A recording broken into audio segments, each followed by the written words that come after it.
Welcome to NS news. నేను సుమా. ముందుగా బులెటిన్లో headlines. BRS working president KTR Mancherial జిల్లా చెన్నూరు నియోజకవర్గంలోని ఇందారం వద్ద నీటి ప్రవాహం లేని గోదావరి నది ఎమ్మెల్యేలు, ఎమ్మెల్సీలు, బీఆర్ఎస్ నాయకుల బృందం కలిసి పరిశీలించారు. అనంతరం మాట్లాడుతూ ప్రభుత్వ అసమర్థత రైతు పాలిట శాపంగా మారిందన్నారు.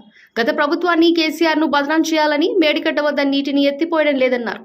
గత 6 నెలలుగా కేసీఆర్ పై ముఖ్యమంత్రి రేవంత్ రెడ్డితో పాటు మంత్రులు చేసిన ఆరోపణని తొలగిపోయారన్నారు. మేడిగడ్డ వద్ద గోదావరి ప్రవహిస్తున్న ప్రాజెక్టుకు ఎలాంటి ఇబ్బంది లేకపోవడంతో కాంగ్రెస్ అసత్యపు ఆరోపణలని తేలిపోయిందన్నారు. కాంగ్రెస్ ప్రభుత్వం గోదావరి నదిని ఎడారిగా మార్చిందని, ఇప్పటికైనా ప్రభుత్వం నీటిని ఎత్తిపోసి రైతాంగాన్ని సాగునీరు, ప్రజలకు తాగునీరు అందించాలని డిమాండ్ చేశారు.